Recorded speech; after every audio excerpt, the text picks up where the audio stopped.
Yes, friend. Tulog na tayo. Wag na tayong mag-antay doon. Mukhang iba na ang niyaya niyang lumabas.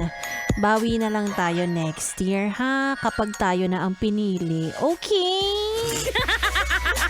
Baka hindi talaga tayo ang itinadhana para sa kanila, 'di ba? Baka yung taong para sa atin ay nasa maling tao pa. Abangan mo dyan sa waiting shed. Baka bukas dumating na siya. Hay nako, sa may mga plano naman after ng kanilang date. Akala ko ba kakain lang sa restaurant? Bakit may ibang pupuntahan, ha? Nako, nagpaalam ba kayo sa magulang nyo, ha?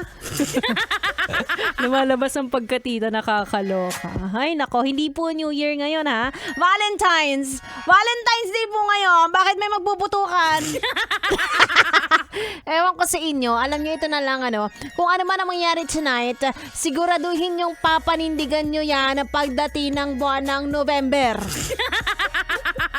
Ayan magkakilala kayo ng February pagdating ng November. Sabi ni Joshua, baka rin may aftershocks.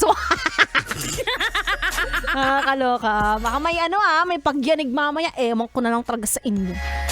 Naka. Ayoko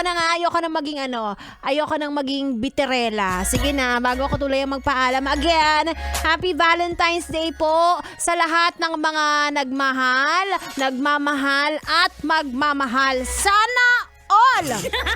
At bago ko tuloy ang magpaalam, follow nyo ako sa aking social media account sa DJ Gandawanda at magkita-kita tayo ulit bukas. Same time, 6 p.m. to 9 p.m. dahil mga single naman ang magsiselebrate cause it's well the day tomorrow. Diba?